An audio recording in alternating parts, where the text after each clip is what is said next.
বাংলাদেশে অশান্তির আবহে এদেশে তথা এ রাজ্যে সবথেকে বড় মাথা ব্যথার কারণ হয়ে দাঁড়িয়েছে অনুপ্রবেশ। লক্ষ লক্ষ টাকার বিনিময়ে পশ্চিমবঙ্গের বিভিন্ন সীমান্ত দিয়ে চলছে অবৈধ অনুপ্রবেশের সিন্ডিকেট চক্র। একাধিক কাঁটাতারহীন সীমান্ত দিয়ে অবাধে বাংলায় ঢুকে পড়ছে জঙ্গিরাও। সীমান্ত এলাকার নিরাপত্তার খামতি নিয়ে এবার বিএসএফ এর কোর্টেই বল ঠেললেন রাজ্য পুলিশের ডিজি রাজীব কুমার। একই সঙ্গে পাসপোর্ট ভেরিফিকেশন দিয়েও কড়া পদক্ষেপের কথা জানান তিনি। Document verification is being done at the PSK/POPPSK and the police authorities are not required to re-verify them unless specifically requested by passport office. So maybe this was done to make the passport process easier. We have written to them, we are actively pursuing that this needs to change. We have on a local level, we have issued instructions. We have suggested a new system. Our officers have redesigned the system. We are ensuring that at the police station, at the local level, it's not only the DIB which does the verification. There will be a bigger role being envisaged for the local police station also and the senior officers also. Now everything will be verified by in the new scheme of things, the Superintendent of Police will personally take interest and ensure that whatever verification goes, they have passed all the they have cleared all the required things. Although this office memorandum of the MEA about the passport puts very little thing on a police.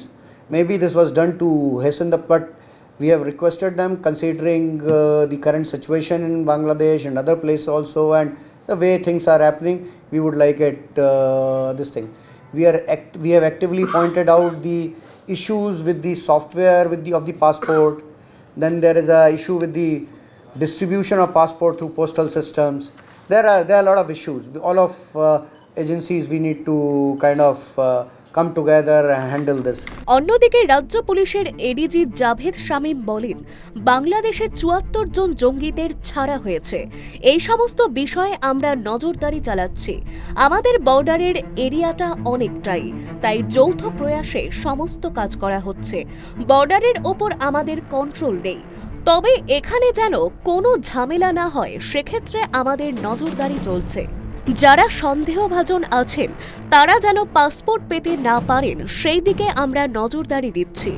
A huge border, more than 2000 kilometers শুধু বাংলাদেশের সাথে আছে, Nepal border আছে, Bhutan border আছে।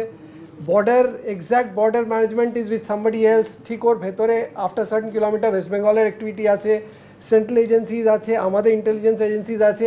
সবার একটা যৌথ প্রয়াসে হয় ব্যাপারটা, এবং যেটা এই জন্যই বলা হচ্ছে যে আপনাদের হেল্প লাগতে হবে। যে ইট ক্যানট বি দ্যাট যে একটা ইন্ডিভিজুয়াল ইউনিট কেউ কিছু করছে বা অন্য কেউ কিছু করছে না। অবভিয়াসলি একটা যৌথ প্রয়াসের ভেতর দিয়ে কিন্তু যা সাফল্য আসছে সেটাই যৌথ প্রয়াস। এবং অবভিয়াসলি একটা যদি বর্ডার কান্ট্রিতে ভোলাটিলিটি আছে বা ওখানে এমন কিছু হচ্ছে যেটা, কারণ আপনারা জানেন একটা কালচারাল, লিঙ্গুইস্টিক, তারপরে কি বলবো, রিলেটিভস অনেক এদিক ওদিক আছেন যাদের, একটা সব তরফ থেকে একটা কানেকশন ইমেন্স আছে বাংলাদেশের সঙ্গে ওয়েস্ট বেঙ্গলের, এবং তাই জন্য anything that is happening there has a impact in Bengal. এবং ওই জন্যই আমরা নিজেদের খুব বেশিভাবে প্রস্তুত রেখেছি, নিজেকে খুব বেশি অ্যালার্ট কন্ডিশনে রাখা আছে, যাতে এমন কিছু ওখানে যে ঘটনা হচ্ছে, অবভিয়াসলি তার কন্ট্রোল আমাদের ওয়েস্ট বেঙ্গল পুলিশ বা ওয়েস্ট বেঙ্গল গভর্নমেন্টের উপরে নেই বা আমাদের থাকার কথা না, কিন্তু ওর যাতে ইম্প্যাক্ট বা স্পিল ওভার বেঙ্গলে এমন কিছু না হয় যার ইম্প্যাক্ট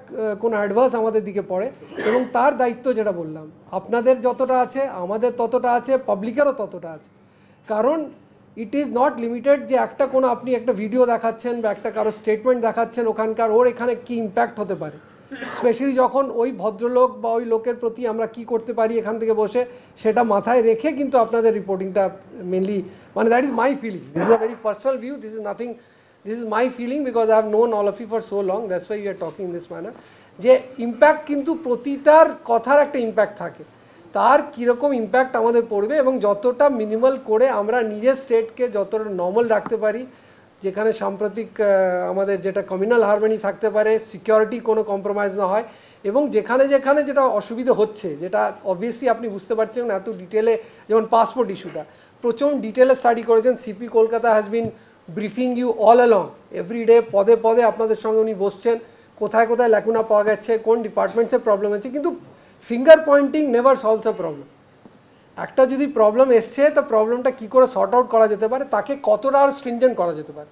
আমাদের এখানে যে ল্যাক্সিটি আছে, বা আমাদের এখানে যেটা মনে হয়েছে যে ভেরিফিকেশনে যে রুলসগুলো ছিল সেটা অ্যাডিকুয়েট বা প্রযোজ্য নয়, সেটা ADG CID will share with you, ওটা আমরা আরও কতটা স্ট্রিনজেন্ট করতে পারি সে ব্যাপারে আমরা কমিউনিকেশন করেছি। তাছাড়া আমাদের আরও সেট আপটা কত স্ট্রং করতে হবে, যাতে আনওয়ান্টেড লোক যারা আছেন, যারা এক্সট্রিমিস্ট আছেন, বা যারা নট ডিজায়ারেবল পারসনস, তারা ইন্ডিয়ান পাসপোর্ট না পেতে পারে, সেটাকে কতটা স্ট্রেনথেন করা যেতে পারে, তার জন্য একটা great huge effort is bin put so that. এবং এবারে যদি হতে পারে যে এতটা বেরিয়েছে, তার মধ্যে আপনি 5টা 10টা পয়েন্ট আউট, সেটা সব জায়গায় you will find a problem, but ওটা যেন নীলে আসতে পারে বা টেন্ডিং টুয়ার্ডস জিরো হতে পারে, সেটাই আমাদের প্রয়াস থাকছে। জাল পাসপোর্ট নিয়ে আদালতে ভৎসনার মুখে পড়েছে কলকাতা পুলিশ।